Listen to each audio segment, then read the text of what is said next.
Hello my dear students welcome back to the channel पिला माने आज आमे माने चतुर्थ श्रेणी आमे ओ आम परिवेश बहिर विज्ञान पार्ट नवम अध्याय पढ़िबा। नवम अध्याय पढ़िबा विषयटर ना होची उद्भिदर विभिन्न अंशर कार्य। उद्भिदर विभिन्न अंश गुड़िक अच्छी पिला माने तुमे माने जानिच जेमति कि मूल कांड पत्र फूल फल चेर एगुड़ा सब अच्छी ना नहीं जानिच ना नहीं एगुड़ाकर सब कार्य कौन आज आमे माने ए विषय माध्यम रे पढ़िबा। विषयटर ना भल भाबे मन रख उद्भिदर विभिन्न अंशर कार्य। उद्भिदर जेते सब अंश रहिछि तार कार्य विषय रे आज आमे माने पढ़िबा। ठीक अछि। देख पिला माने अच्छी कौन तुमे गच्छर विभिन्न अंश यथा मूल कांड पत्र फूल फल को जानिछ हाँ ना नहीं मुझे तुम मानक कहूली उद्भिदर विभिन्न अंश विषय कहूली ना नहीं तुम्हें ये सब अंश विषय शुणिच ना नहीं गोटे गच्छर मूल अच्छी कांड अच्छी पत्र पत्र अच्छी फूल अच्छी फल अच्छी गुड़ा सब जानिछ ना नहीं तल बाक्सरे गोटे संपूर्ण गच्छर चित्र अंक ये जो बॉक्स टी देछि ना गोटे बड़ बॉक्स देछि देखिए देबी तुम मानकु ए बॉक्स रे गोटे गच्छर चित्र आंकिबो आ कोन करबो ना एहार विभिन्न अंशर नाम लिखिबो गच्छर ये जेमति गोटे गच्छ एटी पिला माने तुम देखौछि गोटे गच्छ एटी अछि देखो गोटे गच्छ एटी अछि ना नहीं एठी मध्य गोटे गच्छ अछि ना नहीं तार मूल ए भागटा होछि मूल एटा होछि पत्र मझिटा होछि कोन एटा गोटे तुलसी वृक्ष बोधे एटा होछि गोटे कदली गच्छ ना नहीं देख पिला माने एटी तो विभिन्न गच्छर सब चित्र देछि देखि परछ ना नहीं ए साइड रे कदली गच्छ देखैथिले एठी गोटे गच्छ देन एठी गोटे गच्छ सब गच्छर चित्र अछि तुम मानको कोन करिया पे पड़बो ना ए जो बॉक्सटा अछि ए बॉक्स भीतर तुम मानको गच्छर चित्र आंकिया पे पड़बो आ तार अंश गुड़िको एमती देखै किना लेखिया पे पड़बो जेमति कि गोटे होछि कोन सॉरी देखो पिला माने देखै दोछि जेमति एटा होछि लेखिबो पत्र ना नहीं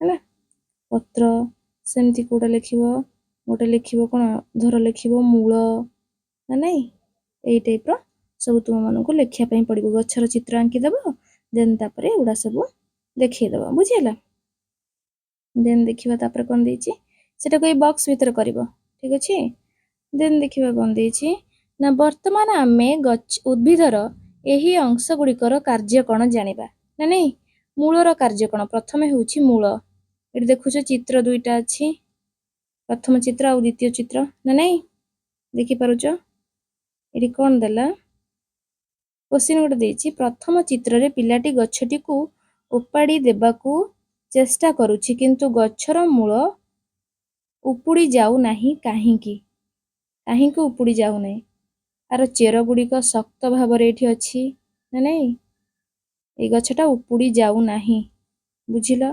सेमती सेकेंड चित्र को लक्ष्य कर पिला माने सेकेंड चित्र रे कोन देछि ए देछि सेकेंड चित्र रे जोर रे पवन हेले मध्य गच्छ गुड़िक उपुड़ू नाही काहींकी एठी मध्य जोर रे पवन होछि ना नहीं गच्छ उपुड़ुछि नई जाउछि पछे उपुड़ुछि उपुड़ू नाही जानिबा काहींकी उपुड़ू नाही बुझिला देखो वर्तमान एठी मध्य किछि चित्र देछि एटा गोटे माटी भीतर को गच्छर चेर गुड़ाक सब जाइछि देखि पारुछ देन पढ़िबा विद्यालय बगीचा रे बा बाहरे थिबा कोनोसी एक छोट गच्छ को उपाड़ उपुड़ी पारुछि कि छोट गच्छ हैला घास बुदा को उपाड़ घास बुदा सहज रे उपुड़ी आसिला कि एटा जोडा कहूछि सेडा ट्राई करिकिना घरे देखिबो ठीक अछि घास जोडी घास थिबो दुबो घास सेडा सब उपाड़िबो देखिबो उपुड़ुछि कि नाही एथिरे माटी लागिछि कि जदी बा उपाड़ुछ ता चेर रे माटी लागिछि कि मूल रे गच्छर मूल ओ तार शाखा मूल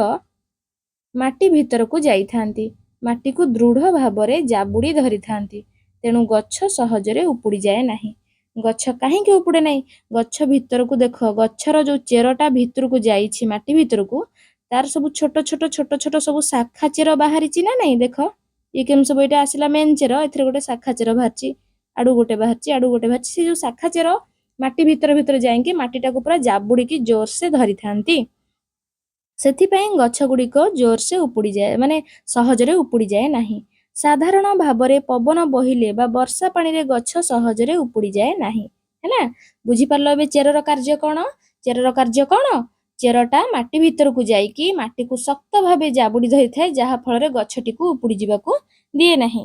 ଠିକ୍ ଅଛି। ଏଟା ଦେଇଛି ଗୋଟେ ନିଜେ କରିକି ଦେଖ, ନିଜେ କରିକି ଦେଖ। ଗୋଟିଏ ଗ୍ଲାସରେ କିଛି ଅଳତା ପାଣି ନିଅ।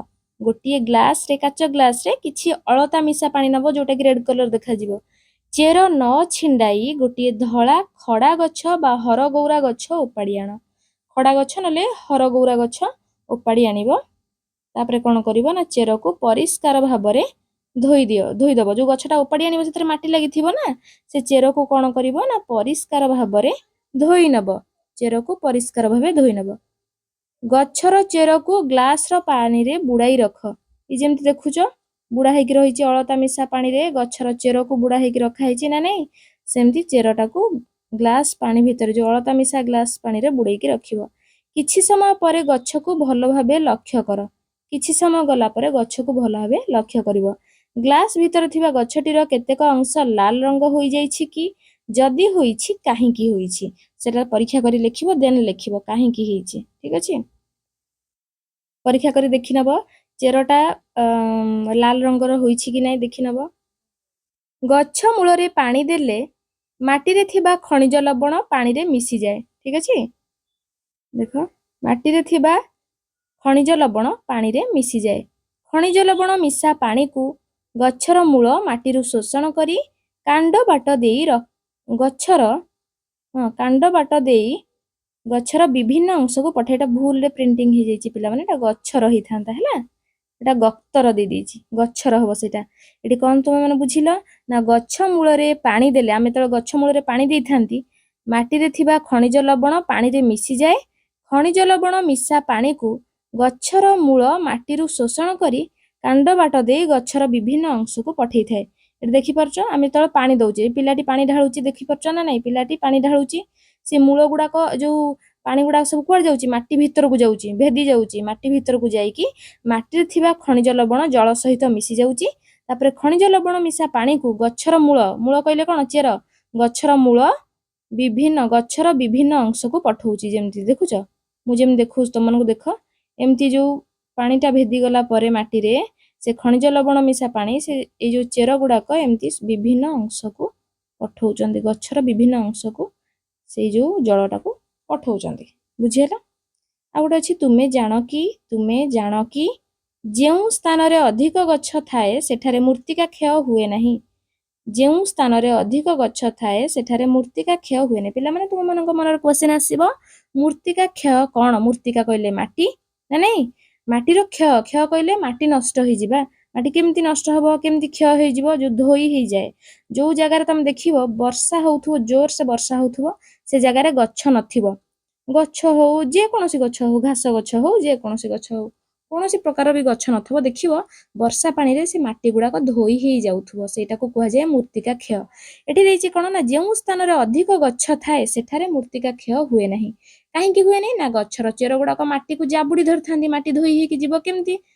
ମାଟି ତ କ'ଣ, ଚେର ଗୁଡାକ ମାଟିକୁ ପୁରା ଜାବୁଡ଼ି ଧରିଥାନ୍ତି ନା, ସେଥିପାଇଁ କୁହାଗଲା ଯେଉଁ ଜାଗାରେ ଅଧିକ ଗଛ ଥାଏ ସେଠି ମାଟି ଧୋଇ ହେଇକି ଯାଏ ନାହିଁ ବା ମୃତ୍ତିକା କ୍ଷୟ ହୁଏ ନାହିଁ। ଦେଖିବା ଏଠି ଗୋଟେ ଚିତ୍ର ଦେଇଛି, ଦେଖ, ଦେଖିପାରୁଛ, ଏଠି ଗୋଟେ ଚିତ୍ର, ଏଠି ଗୋଟେ ଲଙ୍କା ଗଛ, ଏଇଟା ମୂଳା ଗଛ। ଲଙ୍କା ଗଛ ଓ ମୂଳା ଗଛର ଚିତ୍ରକୁ ଭଲ ଭାବରେ ଲକ୍ଷ୍ୟ କର। ଉଭୟ ଗଛର ମୂଳ ମଧ୍ୟରେ କି ପାର୍ଥକ୍ୟ ଦେଖୁଛ ଲେଖ। ଦେଖିପାରୁଛ, ଦୁଇଟା ଯାକ ଚିତ୍ର ଦେଖିପାରୁଛ, ମୂଳା ଗଛ, ଲଙ୍କା ଗଛ, ଉଭୟର ମୂଳରେ କ'ଣ ପାର୍ଥକ୍ୟ ଲକ୍ଷ୍ୟ କରୁଛ? ଦେଖ, ମୂଳା ଗଛର ମୂଳଟା ଯୋଉ, ଏଇଟା ମୂଳ, ଏଇଟା ଖାଦ୍ୟ ନା ନାଇଁ, ଏଥିରେ ଖାଦ୍ୟ ସଞ୍ଚିତ ହେଇକି ରହିଛି, ସେଇଥିରେ ଚେର ଅଛି, କିନ୍ତୁ ଏଇଟା ମୂଳରେ ଚେର ଅଛି, ତା ଖାଦ୍ୟ ଗୁଡାକ ଉପରେ ଅଛି ନା ନାଇଁ, ବୁଝି ହଉଛି? ଏଠି ଦେଲା ମୂଳା ଗଛର ପ୍ରଧାନ ମୂଳ ଅଟେ। କାହିଁକି କୁହାଗଲା? ମୂଳା ଗଛର ମୂଳଟା ହଉଛି ମୂଳା ଗଛର ପ୍ରଧାନ ମୂଳ। କାହିଁକି ନା ସେ ଯୋଉ ଖାଦ୍ୟଟା ଯୋଉଠି ସଞ୍ଚିତ ହେଇକି ଅଛି ସେଇଟା ହିଁ ହଉଛି ପ୍ରଧାନ ମୂଳ ନା ନାଇଁ, ଯୋଉଟା କି ମାଟି ତଳେ ରହୁଛି। ମୂଳା ଗଛର ମୂଳ ଏତେ ମୋଟା ହେବାର କାରଣ କ'ଣ? ମୂଳା ଗଛର ମୂଳ ଏତେ ମୋଟା ହେବାର କାରଣ କ'ଣ? କାରଣ ସେଥିରେ ଖାଦ୍ୟ ସଞ୍ଚିତ ହେଇକି ରହିଛି। ମୂଳା ଗଛର ମୂଳରେ ଖାଦ୍ୟ ସଞ୍ଚିତ ହୋଇ ରହିଥାଏ, ଏଭଳି ମୂଳକୁ ଭଣ୍ଡାର ମୂଳ କୁହାଯାଏ। ଗୋଟେ କ୍ୱେଶ୍ଚିନ୍ ଆସିବ, ଭଣ୍ଡାର ମୂଳ କାହାକୁ କୁହାଯାଏ? ନା ମୂଳା ଗଛର ମୂଳରେ ଖାଦ୍ୟ ସଞ୍ଚିତ ହୋଇ ରହିଥାଏ, ଏଭଳି ମୂଳକୁ ମାନେ ଯେଉଁ ଗଛର ମୂଳରେ ଖାଦ୍ୟ ସଞ୍ଚିତ ହୋଇ ରହିଥାଏ ତାହାକୁ ଭଣ୍ଡାର ମୂଳ କୁହାଯାଏ। ବୁଝିହେଲା ଆରାମସେ? ଆମେ ଏହାକୁ ଖାଦ୍ୟ ରୂପେ ଗ୍ରହଣ କରିଥାଉ। ଲଙ୍କା ଗଛର ମୂଳରେ ସେପରି କିଛି ରୂପାନ୍ତରଣ ଘଟି ନଥାଏ। ଲଙ୍କା ଗଛର ତ ଉପରେ ଖାଦ୍ୟ ରହିଲା ନା ନାଇଁ, ଚେରଟା ଖାଲି ଭିତରକୁ ଯାଇଛି, କିନ୍ତୁ ମୂଳା ଗଛର କଣ ହେଇଛି ନା ଖାଦ୍ୟଟା ହିଁ ଭିତରେ ଅଛି। କୋଉଠି? ମାଟି ଭିତରେ, ଯୋଉଟା କି ପ୍ରଧାନ ମୂଳ। ବୁଝି ହଉଛି? ତୁମେ ଜାଣିଥିବା କେତୋଟି ଭଣ୍ଡାର ମୂଳର ତାଲିକା କର ଯୋଉଥିରେ କି ଖାଦ୍ୟ ସଞ୍ଚିତ ହୋଇକି ରହିଥାଏ, ମାନେ ଯେଉଁ ମୂଳରେ ଖାଦ୍ୟ ସଞ୍ଚିତ ହୋଇକି ରହିଥାଏ। ଦେନ୍ ପଢିବା ଆମେ ମାନେ କଣ ନା କାଣ୍ଡର କାର୍ଯ୍ୟ। କାଣ୍ଡର କାର୍ଯ୍ୟ ପଢିବା।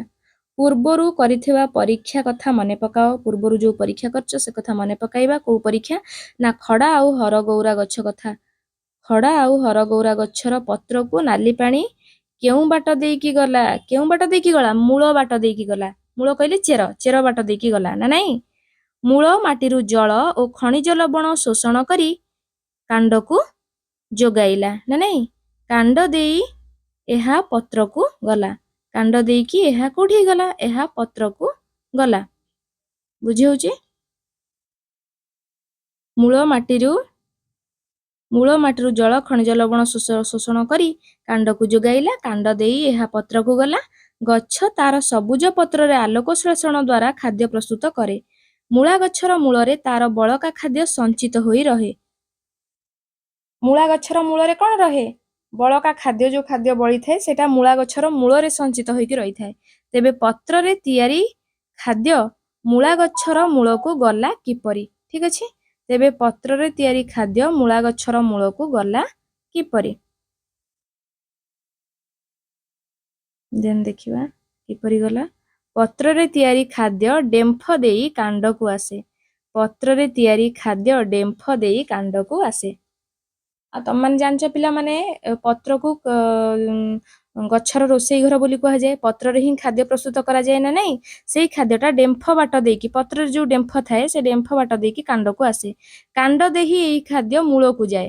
ଖାଦ୍ୟ ପୁଣି କାଣ୍ଡ ଦେଇକି ମୂଳକୁ ଯିବ, ଆଉ ମଧ୍ୟ ଗଛର ସବୁ ଅଂଶକୁ ଯାଏ। ସବୁ ଅଂଶକୁ ଗଲେ ସେମାନେ ଖାଦ୍ୟ ଖାଇବା ଦ୍ୱାରା ଗଛଟା ବଡ ହେଇଥାଏ ନା ନାଇଁ? ସବୁ ଗଛର ବିଭିନ୍ନ ଅଂଶକୁ ଖାଦ୍ୟ ଯାଏ। ପ୍ରଥମେ କିନ୍ତୁ ପତ୍ର ପାଖରୁ ଆସେ କୋଉଠିକି? ପତ୍ର ପାଖରୁ ଆସେ କାଣ୍ଡକୁ ନା ନାଇଁ? ସେ ଯୋଉ ଡେମ୍ଫ ବାଟ ଦେଇକି କାଣ୍ଡକୁ ଆସିବ, କାଣ୍ଡରୁ ମୂଳକୁ ଯିବ, ମୂଳରୁ ବିଭିନ୍ନ ଅଂଶକୁ ଯାଏ ଆଉ। ହେଲା, ଏଇ ଦେଖ ପିଲାମାନେ ଦେଇଛି ଉପର ଚିତ୍ରକୁ ଦେଖି ଏଗୁଡିକ କେଉଁ ଗଛର କେଉଁ ଅଂଶ ଲେଖ। ଦେଖୁଛ, ଆଳୁ, ସାରୁ, ପିଆଜ, ଅଦା, ଦେଖିପାରୁଛ? ଏଗୁଡା ସବୁ କେଉଁ ଗଛର କେଉଁ ଅଂଶ ତାକୁ ଲେଖିବ। ଦେନ୍ ଆସିଲା କଣ ନା ମୂଳାର ମୂଳରେ ଯେପରି ଖାଦ୍ୟ ସଞ୍ଚିତ ହୋଇ ରହେ, ସେହିପରି ଆଉ କେତେକ ଗଛର କାଣ୍ଡରେ ମଧ୍ୟ ଖାଦ୍ୟ ସଞ୍ଚିତ ହୋଇ ରହେ। ତମେ ଜାଣିଲ ମୂଳା ଗଛର ମୂଳରେ ଖାଦ୍ୟ ସଞ୍ଚିତ ହୋଇ ରହିଥାଏ। ସେହିପରି ଆଉ କେତେକ ଗଛର କାଣ୍ଡରେ ଖାଦ୍ୟ ସଞ୍ଚିତ ହୋଇକି ରହିଥାଏ। ଏଗୁଡିକୁ କଣ କୁହାଯାଏ ନା ସଞ୍ଚୟକାରୀ କାଣ୍ଡ କୁହାଯାଏ। ଯେଉଁ ଗଛର, ଏଠି ସଞ୍ଚୟକାରୀ କାଣ୍ଡ କାହାକୁ କୁହାଯାଏ ନା ଯେଉଁ ଗଛର କାଣ୍ଡରେ ଖାଦ୍ୟ ସଞ୍ଚିତ ହୋଇ ରହିଥାଏ ତାହାକୁ ସଞ୍ଚୟକାରୀ କାଣ୍ଡ କୁହାଯାଏ। ଉଦାହରଣ କଣ ନା ଅଦା, ଆଳୁ, ସାରୁ, ପିଆଜ ଇତ୍ୟାଦି ମାଟି ତଳେ ରହୁଥିଲେ ମଧ୍ୟ କାଣ୍ଡ ଅଟନ୍ତି। ଆମେ କହିବା ସେଗୁଡା ତ ମାଟି ତଳେ ରହୁଛନ୍ତି, ସେଗୁଡା ତ ମୂଳ ହବ, କାଣ୍ଡ କେମିତି ହେଲା? ନାଇଁ, ଅଦା, ଆଳୁ, ସାରୁ, ପିଆଜ ଏଗୁଡା ସବୁ ମାଟି ତଳେ ରହୁଥିଲେ ମଧ୍ୟ ଏଗୁଡା ସବୁ ଗୋଟିଏ ଗୋଟିଏ କାଣ୍ଡ। ଯେହେତୁ ସେ କାଣ୍ଡରେ ଖାଦ୍ୟ ସଞ୍ଚିତ ରହୁଛି, ଆମେ ଅଦା, ଆଳୁ, ସାରୁ, ପିଆଜକୁ କଣ କହିବା? ସଞ୍ଚୟକାରୀ କାଣ୍ଡ ବୋଲି କହିବା। ଏଗୁଡିକୁ ଆମେ ଖାଦ୍ୟ ରୂପେ ଗ୍ରହଣ କରିଥାଉ ନା ନାଇଁ? ଏ ଯୋଉ ଅଦା, ଆଳୁ, ସାରୁ, ପିଆଜ ଏଗୁଡାକୁ ସବୁ ଆମେ କଣ ଖାଦ୍ୟ ରୂପେ ଗ୍ରହଣ କରୁ ନା ନାଇଁ? ଏହି କାଣ୍ଡରେ ଖାଦ୍ୟ ସଞ୍ଚିତ ହୋଇକି ରହେ। ଏଇ ଯୋଉ ଖାଦ୍ୟ ଗୁଡା କଥା କହିଲି, ସେଇ ଖାଦ୍ୟର କାଣ୍ଡରେ ଖାଦ୍ୟ ସଞ୍ଚିତ ହୋଇକି ରହିଥାଏ। ଦେନ୍ ଚିତ୍ର ଗୁଡାକୁ ଭଲ ଭାବେ ଲକ୍ଷ୍ୟ କର। ଦେଖ ଏଠି କଣ ଦେଇଛି। ଉପର ଚିତ୍ରକୁ ଦେଖ, ଏଗୁଡିକ ମଧ୍ୟରୁ କାହାର କାଣ୍ଡରୁ ନୂଆ ଗଛ ସୃଷ୍ଟି ହୁଏ ଲେଖ। ଗୋଲାପଟା କାଣ୍ଡରୁ ସୃଷ୍ଟି ହଉଛି ନା ନାଇଁ? ଟଗରଟା ବି କାଣ୍ଡରୁ ସୃଷ୍ଟି ହେଇପାରିବ। ଆମେ ଡାଳଟାଏ ପୋତି ଦେଲେ ଗଛ ହେଇଯାଏନି ନା ନାଇଁ? କାଣ୍ଡ କହିଲେ ଡାଳ ବା। ତାପରେ କାଣ୍ଡର କାର୍ଯ୍ୟଗୁଡ଼ିକ କ'ଣ ଲେଖିବ। ତାପରେ ଦେଇଛି ପତ୍ରର କାର୍ଯ୍ୟ। ପତ୍ରର କାର୍ଯ୍ୟ କ'ଣ ନା ପତ୍ରର ସବୁଜ ଅଂଶରେ ସବୁଜ କଣା ଥାଏ। ପତ୍ରର ସବୁଜ ଅଂଶରେ ସବୁଜ କଣା ଥାଏ ଆଉ ମଧ୍ୟ ପତ୍ରରେ ଗୁଡ଼ିଏ ସୂକ୍ଷ୍ମ ଛିଦ୍ର ଥାଏ। ପତ୍ରର ସବୁଜ ଅଂଶରେ ସବୁଜ କଣା ଥାଏ ଆଉ ମଧ୍ୟ ପତ୍ରରେ ଗୁଡ଼ିଏ ସୂକ୍ଷ୍ମ ଛିଦ୍ର ଥାଏ। ଏହି ଛିଦ୍ରଗୁଡ଼ିକ ଦେଇ ବାୟୁ ପତ୍ର ଭିତରକୁ ଯାଏ। ଏହି ଛିଦ୍ରଗୁଡ଼ିକ ଦେଇ ବାୟୁ ପତ୍ର ଭିତରକୁ ଯାଏ। ସୂର୍ଯ୍ୟାଲୋକର ଉପସ୍ଥିତିରେ ପତ୍ରରେ ଥିବା ସବୁଜ କଣିକା ବାୟୁମଣ୍ଡଳରୁ ଅଙ୍ଗାରକାମ୍ଳ ମୂଳ ଶୋଷଣ କରିଥିବା ଜଳ ବ୍ୟବହାର କରି ଶ୍ୱେତସାର ଖାଦ୍ୟ ପ୍ରସ୍ତୁତ କରେ। ଏହାକୁ ଆଲୋକ ଶ୍ଳେଷଣ ପ୍ରକ୍ରିୟା କୁହାଯାଏ। ଏଠି ପିଲାମାନେ ଗୋଟେ କ୍ୱେଶ୍ଚିନ୍ ଆସିବ, ଆଲୋକ ଶ୍ଳେଷଣ ପ୍ରକ୍ରିୟା କାହାକୁ କୁହାଯାଏ? ସେଠି କ'ଣ ଲେଖିବ? ଲେଖିବ ପତ୍ରର ସବୁଜ ଅଂଶରେ ସବୁଜ କଣା ଥାଏ ଆଉ ମଧ୍ୟ ପତ୍ରରେ ଗୁଡ଼ିଏ ସୂକ୍ଷ୍ମ ଛିଦ୍ର ଥାଏ। ଏହି ଛିଦ୍ରଗୁଡ଼ିକ ଦେଇ ବାୟୁ ପତ୍ର ଭିତରକୁ ଯାଏ। ସେ ଯେଉଁ ଛିଦ୍ରଗୁଡ଼ା ଛୋଟ ଛୋଟ ଛିଦ୍ର ସବୁ କଣା କଣା ଟାଇପ୍ର ଥାଏ, ସେଇ ବାଟ ଦେଇକି ବାୟୁ କୋଉଠିକି ଯାଏ? ପତ୍ର ଭିତରକୁ ଯାଏ। ସୂର୍ଯ୍ୟାଲୋକର ଉପସ୍ଥିତିରେ, ଯେତେବେଳେ ସୂର୍ଯ୍ୟଙ୍କର କିରଣଟା ପଡ଼େ ପତ୍ର ଉପରେ, ସୂର୍ଯ୍ୟାଲୋକ ଉପସ୍ଥିତିରେ ପତ୍ରରେ ଥିବା ସବୁଜ କଣିକା ବାୟୁମଣ୍ଡଳରୁ ଅଙ୍ଗାରକାମ୍ଳ ଓ ମୂଳ ଶୋଷଣ କରିଥିବା ଜଳ ବ୍ୟବହାର କରି ଶ୍ୱେତସାର ଖାଦ୍ୟ ପ୍ରସ୍ତୁତ କରେ। ଏହାକୁ ଆଲୋକ ଶ୍ଳେଷଣ ପ୍ରକ୍ରିୟା କୁହାଯାଏ। ଆଲୋକ ମାଧ୍ୟମରେ ଯେହେତୁ ହୋଇଥାଏ, ଏହାକୁ ଆଲୋକ ଶ୍ଳେଷଣ ପ୍ରକ୍ରିୟା କୁହାଯାଏ। ଦେଖ ପିଲାମାନେ, ଏଇ ଚିତ୍ରଟିକୁ ଲକ୍ଷ୍ୟ କର। ଏଇଥିରେ କ'ଣ ସବୁ ହେଇଛି ଦେଖିବ। ଦେଖ, ଭଲସେ ଦେଖେଇ ଦଉଛି। ଦେଖ, ପତ୍ରରେ କିଭଳି ଖାଦ୍ୟ ପ୍ରସ୍ତୁତ ହେଉଛି। ପତ୍ରରେ ସୂର୍ଯ୍ୟାଲୋକ ଉପସ୍ଥିତିରେ ବାୟୁର ଅଙ୍ଗାରକାମ୍ଳ ମିଶୁଛି ନା ନାଇଁ, ଜଳ ଓ ଖଣିଜ ଲବଣ ମଧ୍ୟ ଯାଉଛି ମୂଳରୁ ନା ନାଇଁ, ଏଇ ଟାଇପ୍ର ହେଇକି ଖାଦ୍ୟ ପ୍ରସ୍ତୁତ ହେଉଛି। ଏଇଟାକୁ ଆଲୋକ ଶ୍ଳେଷଣ ପ୍ରକ୍ରିୟା କୁହାଯାଉଛି। ଦେନ୍ ଦେଖ, ଅମ୍ଳଜାନ ଯାଉଛି। ଶ୍ୱାସକ୍ରିୟା ଦିନ ରାତି ସବୁବେଳେ ଅଙ୍ଗାରକାମ୍ଳ। ଖାଦ୍ୟ ପ୍ରସ୍ତୁତି ହେଉଛି ଦିନରେ। ଦେଖିପାରୁଛ, ଜାଣିପାରୁଛ। ତାପରେ ଦେଖ, ଦେଇଛି ଚିତ୍ର ଦେଖି କୁହ। ଉଦ୍ଭିଦ ଶ୍ୱାସକ୍ରିୟା ସମୟରେ କେଉଁ ଗ୍ୟାସ୍ ଗ୍ରହଣ କରେ ଓ କେଉଁ ଗ୍ୟାସ୍ ଛାଡ଼େ? ଉଦ୍ଭିଦ ଶ୍ୱାସକ୍ରିୟା ସମୟରେ କେଉଁ ଗ୍ୟାସ୍ ଗ୍ରହଣ କରେ ଆଉ କେଉଁ ଗ୍ୟାସ୍ ଛାଡ଼େ? ଶ୍ୱାସକ୍ରିୟା ସମୟରେ ଦେଖୁଛ, ଶ୍ୱାସକ୍ରିୟା, ଏଇଟା ଶ୍ୱାସକ୍ରିୟାର ଦେଇଛି ନାଇଁ ପିଲାମାନେ, ଏଇଟା ଶ୍ୱାସକ୍ରିୟାର ଦେଇଛି ନା ନାଇଁ। ଦେଖ, ଶ୍ୱାସକ୍ରିୟାରେ ଅମ୍ଳଜାନ ଅଙ୍ଗାରକାମ୍ଳ ଛାଡ଼ୁଛି। ଦେନ୍ କ'ଣ କରୁଛି? ଖାଦ୍ୟ ପ୍ରସ୍ତୁତି ଯେଉଁ ଦିନରେ କରୁଛି, ଅଙ୍ଗାରକାମ୍ଳ ଗ୍ରହଣ କରୁଛି, ଅମ୍ଳଜାନ ଛାଡ଼ୁଛି। ବୁଝିହେଲା? ଦେଖ, ଉଦ୍ଭିଦ ଖାଦ୍ୟ ପ୍ରସ୍ତୁତି ସମୟରେ କେଉଁ ଗ୍ୟାସ୍ ବାୟୁମଣ୍ଡଳରୁ ଗ୍ରହଣ କରେ ଓ କେଉଁ ଗ୍ୟାସ୍ ବାୟୁମଣ୍ଡଳକୁ ଛାଡ଼େ? ଦେଖେଇଦେଲି। ବର୍ତ୍ତମାନ ଗଛ ଶ୍ୱାସକ୍ରିୟାରେ ଯେତିକି ଅମ୍ଳଜାନ ଗ୍ୟାସ୍ ବାୟୁମଣ୍ଡଳରୁ ନିଏ, ଦିନରେ ଆଲୋକ ଶ୍ଳେଷଣ ସମୟରେ ତାଠାରୁ ଯଥେଷ୍ଟ ଅଧିକ ପରିମାଣର ଅମ୍ଳଜାନ ବାୟୁମଣ୍ଡଳକୁ ଛାଡ଼େ। ତେଣୁ ଗଛ କାଟିଦେଲେ ବାୟୁମଣ୍ଡଳରେ ଅଙ୍ଗାରକାମ୍ଳ ଗ୍ୟାସ୍ର ପରିମାଣ ବଢ଼ିଯିବ। ସେଥିପାଇଁ କୁହାଯାଇଛି ଯେ ଗଛ କାଟିବା ନାହିଁ। ଗଛ କାଟିଦେଲେ କ'ଣ ହେବ? ବାୟୁମଣ୍ଡଳରେ ଅଙ୍ଗାରକାମ୍ଳ ଗ୍ୟାସ୍ର ପରିମାଣ ବଢ଼ିଯିବ। ବୁଝିହେଲା? ଦେନ୍ ତାପରେ ଦେଖିବା, ତୁମେ ଜାଣିଲ ପତ୍ରରେ ଖାଦ୍ୟ ପ୍ରସ୍ତୁତ ହୁଏ ଏବଂ ପତ୍ର ଦ୍ୱାରା ଗଛ ଶ୍ୱାସକ୍ରିୟା କରେ।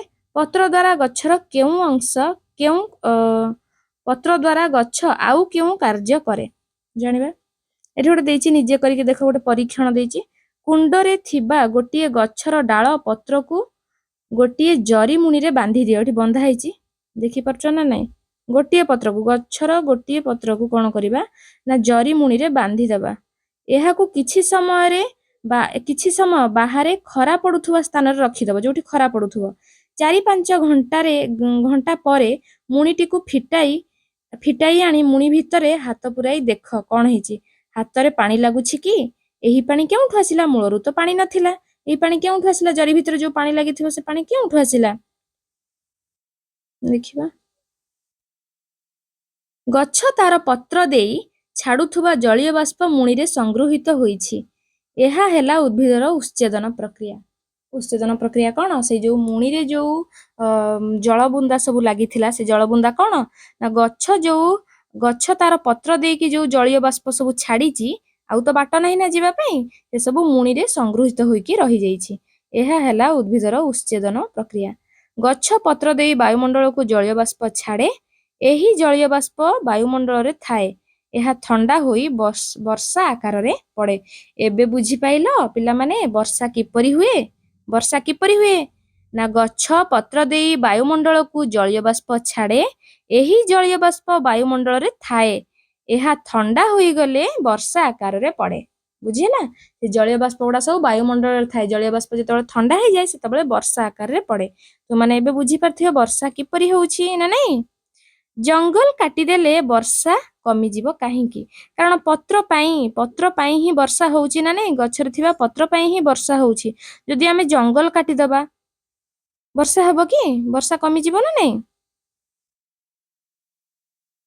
ଏଠି ଆଉ ଗୋଟେ କ୍ୱେଶ୍ଚିନ୍ ଦେଲା, କେଉଁ କେଉଁ ଗଛର ପତ୍ରକୁ ଆମେ ଖାଦ୍ୟ ରୂପେ ଗ୍ରହଣ କରିଥାଉ? କେଉଁ କେଉଁ ଗଛର ପତ୍ରକୁ ଆମେ ଖାଦ୍ୟ ରୂପେ ଗ୍ରହଣ କରିଥାଉ? ନିଜେ କରିକି ଦେଖ, ଗୋଟେ ଦେଇଛି, ଗୋଟେ ଅମରପୋଇ ଗଛର ପତ୍ର ସଂଗ୍ରହ କର। ଅମରପୋଇ ପତ୍ର ଦେଖିଛ ପିଲାମାନେ? ଅମରପୋଇ ପତ୍ର, ତାକୁ ଓଦା ଥିବା କାଗଜ ଭିତରେ କିମ୍ବା ଅଗଣାରେ ଥିବା ଓଦା ସ୍ଥାନରେ ରଖ। 4-5 ଦିନ ପରେ ତାକୁ ଲକ୍ଷ୍ୟ କର। କଣ ଦେଖିଲ? ଦେଖ ପିଲାମାନେ ଏଇ ଚିତ୍ରଟି, ଅମରପୋଇ ପତ୍ର 4-5 ଦିନ ପରେ କଣ ଲକ୍ଷ୍ୟ କରିବ? ସେଇ ପତ୍ରରୁ ହିଁ ନୂଆ ପତ୍ର ସୃଷ୍ଟି ହୋଇଛି। ତାମାନେ ଅମରପୋଇ ପତ୍ରରୁ ହିଁ ଗଛ ସୃଷ୍ଟି ହୁଏ। ବୁଝିପାରିଲ? ଯଦି ଘର ପାଖାପାଖି କୋଉଠି ଥିବ ଆଣିକି ଏଇ ପରୀକ୍ଷଣଟା କରିକି ଦେଖିବ ନା ନାଇଁ? ଏଥିରୁ ଜାଣିଲ ପତ୍ରରୁ ମଧ୍ୟ ନୂଆ ଗଛ ସୃଷ୍ଟି ହୁଏ। ତାପରେ ଦେଖିଛ ଏଠି ଲେଖା ହେଇଛି, ଆମେ ତ ପତ୍ରର କାର୍ଯ୍ୟ ଗୁଡ଼ା ପଢି ସାରିଲେଣି। ଏଠି ଲେଖିବ ଏଇ ବକ୍ସ ଭିତରେ ପତ୍ରର କାର୍ଯ୍ୟ ଗୁଡ଼ିକ କଣ ଲେଖିବ। ବୁଝିଲା?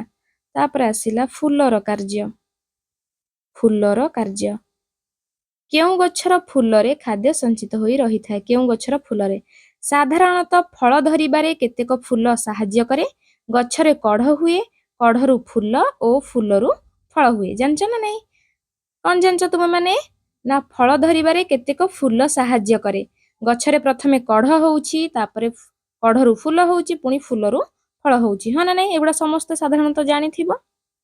ଦେନ୍ ଆସିଲା, କେଉଁ ଗଛର ମଞ୍ଜିରେ ଖାଦ୍ୟ ସଞ୍ଚିତ ହୋଇ ରହିଥାଏ? ଗୋଟେ ହଉଛି ବାଦାମ, ଆଉ ଗୋଟେ ହଉଛି ନଡ଼ିଆ। ନଡ଼ିଆ ଆଉ ବାଦାମ ଏଗୁଡ଼ା ହଉଛି ମଞ୍ଜି। ଏଇ ମଞ୍ଜିରେ ହିଁ ଖାଦ୍ୟ ସଞ୍ଚିତ ହୋଇ ରହିଥାଏ, ଯାହାକୁ ଆମେ ଖାଇଥାଉ, ଖାଦ୍ୟ ରୂପେ ଗ୍ରହଣ କରିଥାଉ। ତାପରେ ଆସିଲା, ପାକଳ ଫଳର ସୁସ୍ଥ ମଞ୍ଜିରୁ ନୂଆ ଗଛଟିଏ ସୃଷ୍ଟି ହୁଏ। ପାକଳ ଫଳର ସୁସ୍ଥ ମଞ୍ଜିରୁ ନୂଆ ଗଛଟିଏ, ମାନେ ଭଲ ମଞ୍ଜି, ସୁସ୍ଥ କହିଲେ ଭଲ ମଞ୍ଜି, ଭଲ ମଞ୍ଜିରୁ ନୂଆ ଗଛଟିଏ ସୃଷ୍ଟି ହୁଏ। କେଉଁ କେଉଁ ଗଛର ମଞ୍ଜିରେ ଖାଦ୍ୟ ସଞ୍ଚିତ ହୋଇ ରହେ? ସେଟାକୁ ଏଇଠି ଘର ଭିତରେ ଲେଖିବା ପାଇଁ ପଡ଼ିବ। ବୁଝିଲା? ଦେନ୍ ଅଛି, ତୁମେ ଜାଣ କି 50ଟି ପତ୍ର ଥିବା ଉଦ୍ଭିଦ ଦିନକୁ ପ୍ରାୟ 1 ଲିଟର ଜଳ ବାଷ୍ପ ଆକାରରେ ବାୟୁମଣ୍ଡଳକୁ ଛାଡ଼ନ୍ତି। ବାୟୁମଣ୍ଡଳରେ ଅଧିକ ଜଳୀୟ ବାଷ୍ପ ରହିଲେ ବାୟୁମଣ୍ଡଳ ଥଣ୍ଡା ରହେ। ଏଣୁ ଗଛକୁ ପୃଥିବୀର ପ୍ରାକୃତିକ ଶୀତଳୀକରଣ ଯନ୍ତ୍ର କୁହାଯାଏ। ଏଠି ବର୍ଷା କେମିତି ହଉଛି ତମମାନେ ଜାଣୁଛ? 50ଟି ପତ୍ର ଥିବା ଉଦ୍ଭିଦ, ଯେଉଁ ଗଛରେ 50ଟି ପତ୍ର ଥିବ, 50ଟି ପତ୍ର ଥିବା ଉଦ୍ଭିଦ ଦିନକୁ ପ୍ରାୟ 1 ଲିଟର 1 ଲିଟର ଜଳ ବାଷ୍ପ ଆକାରରେ ବାୟୁମଣ୍ଡଳକୁ ଛାଡ଼ନ୍ତି। ବାୟୁମଣ୍ଡଳରେ ଅଧିକ ଜଳୀୟ ବାଷ୍ପ ରହିଲେ ବାୟୁମଣ୍ଡଳ ଥଣ୍ଡା ରହେ। ଏଣୁ ଗଛକୁ ପୃଥିବୀର ପ୍ରାକୃତିକ ଶୀତଳୀକରଣ ଯନ୍ତ୍ର କୁହାଯାଏ। ଯେହେତୁ ସେ ଥଣ୍ଡା ରଖୁଛି ନା, ଗଛର ପତ୍ର ଗୁଡ଼ିକ ଥଣ୍ଡା, ଆମେ ଯୋଉଠି ଗଛ ମୂଳେ ଠିଆ ହେଇଯାନ୍ତି ଆମକୁ ଥଣ୍ଡା ଲାଗେନି କି? ଥଣ୍ଡା ଲାଗେ। ସେଥିପାଇଁ ଏଠି କଣ, ଗଛକୁ ପୃଥିବୀର ପ୍ରାକୃତିକ ଶୀତଳୀକରଣ ଯନ୍ତ୍ର ବୋଲି କୁହାଯାଏ। ବୁଝିପାରିଲ? ଚିତ୍ର ଦେଖ ପିଲାମାନେ, ଏଠି ସୂର୍ଯ୍ୟଙ୍କ କିରଣ ପଡୁଛି, କେମିତି ଗଛ ତାକୁ ଛାୟା ପ୍ରଦାନ କରିକି, ଗଛର ଯୋଉ ଜଳୀୟ ବାଷ୍ପ ଗୁଡ଼ା ସେ ମେଘ ହେଇକି ପଳଉଛି ଉପରକୁ, ଦେଖୁଛ? ଥଣ୍ଡା ହେଇକି ସେଠି ସେ ବାଷ୍ପ ଆକାରରେ ରହୁଛି। ଥଣ୍ଡା ହେଲା ପରେ ବର୍ଷା ଆକାରରେ ପୃଥିବୀ ପୃଷ୍ଠକୁ ପଡୁଛି। ଦେଖିପାରୁଛ? ପ୍ରଥମେ ସୂର୍ଯ୍ୟଙ୍କର ଆସିଲା କିରଣ ଗଛକୁ, ଦେନ୍ ଗଛ ଜଳୀୟ ବାଷ୍ପ ଆକାରରେ, ଜଳକଣା ଗୁଡ଼ିକ ତାର ଜଳୀୟ ବାଷ୍ପ ଆକାରରେ ରହିଲା। ସେ ଯେତେବେଳେ ଥଣ୍ଡା ହେଇଗଲା, ସେଇଟା ବର୍ଷା ଆକାରରେ ତଳକୁ ପଡ଼ିଲା। ବୁଝିପାରୁଛ? ଦେନ୍ ଆସିଗଲା ପିଲାମାନେ ତୁମମାନଙ୍କର ଅଭ୍ୟାସ କାର୍ଯ୍ୟ ଆମେ ନେକ୍ସଟ କ୍ଲାସରେ ପଢ଼ିବା। ଆଶା କରୁଛି ପିଲାମାନେ ଏହି ଭିଡ଼ିଓ ମାଧ୍ୟମରେ ତୁମେମାନେ ସମ୍ପୂର୍ଣ୍ଣ ବିଷୟଟିକୁ बहुत भल भाव बुझीपार जदि बुझीपार वीडियो गोटे लाइक कर दिया और सांग मानक मध्य वीडियोटी को बहु मात्रा रे शेयर कर ताकि से माने मध्य बहुत भल भाव बुझीपारे। ठीक अच्छे, थैंक यू।